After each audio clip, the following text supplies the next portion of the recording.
La tendance du Temple sont le reste de l'une des plus anciennes organisations de l'Imperium, uniquement dédiée à l'empereur et seulement à l'empereur. Il fut un temps où elle était l'organisation la plus puissante de l'Imperium. Sa foi rayonnait dans tous les mondes de l'Imperium. Les origines remontent à la naissance même de l'Imperium. À la fin de l'hérésie d'Horus, l'empereur n'était qu'un cadavre assis sur le trône d'or. Ceci a ébranlé toute l'Imperium, le faisant sombrer dans l'anarchie.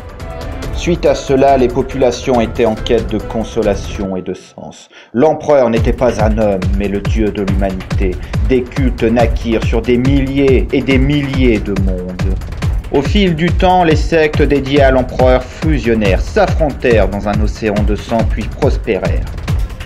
Jusqu'à ce que l'une d'entre elles devienne assez puissante pour dominer toutes les autres. Cette secte était le Temple du Sauveur, qui avec le temps était devenu l'Adeptus Ministrum, plus connu sous le nom de l'Ecclésiarchie. Durant les siècles qui suivirent, son importance augmenta de telle sorte qu'elle faisait partie du Haut Conseil des Seigneurs de Terra. Appuyé par l'Adeptus Terra, l'Ecclésiarchie continua à étendre son influence dans tout l'Imperium. Tous ceux qui refusaient de rejoindre ses rangs étaient déclarés infidèles et purgés. Seuls l'Adeptus Artastex et l'Adeptus Mechanicus étaient à l'abri des exigences de l'Ecclésiarchie, et c'est uniquement parce que personne n'a osé les contraindre à l'obéissance. Les lourdes taxes prélevées pour entretenir les acquis de l'Ecclésiarchie ont poussé des centaines de mondes à la révolution. Tandis que la rébellion se répandait dans tout l'Imperium, des milliers de systèmes se retrouvèrent totalement isolés. Le voyage entre les systèmes était trop éloigné les uns des autres devint impossible. Les messages chipsiques des astropathes ne firent plus que des hurlements désespérés perdus au milieu du voir. L'anarchie éclata un peu partout dans l'Imperium. Des zélotes renégats entraînèrent de milliers de personnes à transformer leur monde en bûcher funéraire, où les cultes et les sectes se multiplièrent et s'affrontaient dans un bain de sang, plongeant l'humanité dans le noir cauchemar. En réponse à cela, a déploya sa sinistre armée, les frateries templares, en décimant tous ceux qui refusaient de s'incliner devant la lumière de l'empereur. Nul ne fut épargné, même les officiers militaires et les gouverneurs furent tués. Tandis que l'Imperium commencèrent à se déchirer sur lui-même, un homme allait mettre fin à cette impasse. Aujourd'hui encore, le nom de cet homme est frappé d'infamie.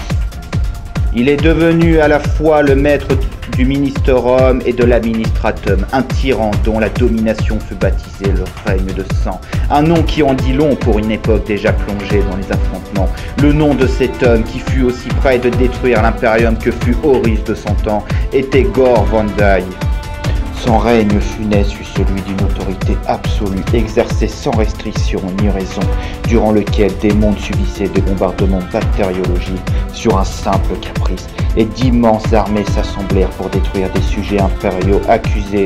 Pour renverser Vandir, il fallut finalement l'alliance des forces du Mechanicus, les Artartes, et l'émergence de l'un des plus grands saints qu'ait jamais vécu au sein de l'Imperium. L'homme qui brisa le pouvoir de Vandir devient ensuite ecclésiaste et mena de grandes réformes et qui, après sa mort, fut déclaré comme le plus grand des saints impériaux. C'était Sébastien Todd.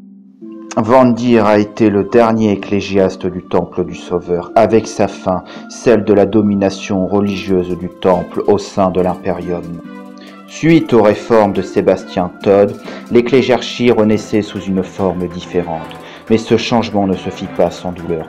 Les histoires que se transmettent les membres de la tendance du Temple racontent ceux qui étaient les pliés de l'ancien Lord, durent s'enfuir dans l'immensité de l'Imperium ou perdre la vie dans les recoins les plus sombres et terrifiants. Les fidèles qui avaient survécu à la réforme continuèrent à vivre leur foi en formant une secte clandestine. Ils restèrent surtout dans les lieux où le Temple du Sauveur avait été autrefois le plus puissant. De nos jours, cette secte est connue sous le nom de Tendance du Temple. Il fut un temps où elle commandait une légion de vaisseaux et d'implacables armées. Sa puissance était vraiment terrifiante. Elle dépassait de loin celle de la garde impériale qui était pourtant le marteau de l'empereur. Elle pouvait égaler celle des Space Marines. Pouvant ébranler les fondements de l'Imperium, elle était la force militaire la plus puissante de l'Imperium. Cette organisation perdure perdu sa puissance durant l'âge de l'apostasie. Elle n'est plus que l'ombre de la sainte organisation qu'elle était autrefois, devenant la tendance du temple. Actuellement, elle est une menace, donc l'Inquisition n'est même pas consciente de son existence. Ils sont convaincus d'être les véritables fidèles du très saint empereur Dieu, et que l'ecclésiarchie n'est qu'une hérésie, qui a trompé et damné des milliards d'âmes en dictant une foi qui n'est qu'un tissu de mensonges. Tous ceux qui font respecter la fausse foi devraient finir sur le bûcher. Tous ceux qui reconnaissent son autorité devraient subir la colère de la tendance pour avoir condamné le reste de l'humanité dans les ténèbres. Bien qu'elle haïsse et méprise l'Imperium sous sa forme actuelle, elle ne peut se permettre de la voir tomber devant les forces extérieures, car ça serait une trahison envers l'empereur. Elle est aussi farouche dans sa haine envers les sorciers, les xénos et les mutants que leur foi envers l'empereur Dieu. La tendance possède un accès à presque toutes les organisations impériales, grâce aux postes variés qu'occupent ses adhérents au sein de l'Imperium. Elle dispose d'un certain nombre de prêtres et de représentants des familles alliées, qui sont des membres relativement éminents de l'administratum et de l'ecclésiarchie, puis de la noblesse. Elle dispose aussi de nombreux contacts parmi les marchands, les contrebandiers et les membres de la pègre, souvent par le biais d'intermédiaires ou en usant de fausses identités. L'une de ses saintes missions est de mettre en place le retour du contrôle politique et militaire entre les mains des véritables fidèles de l'empereur, puis de renverser cette ecclésiarchie hérétique pour le salut de tous les citoyens, de toute l'humanité.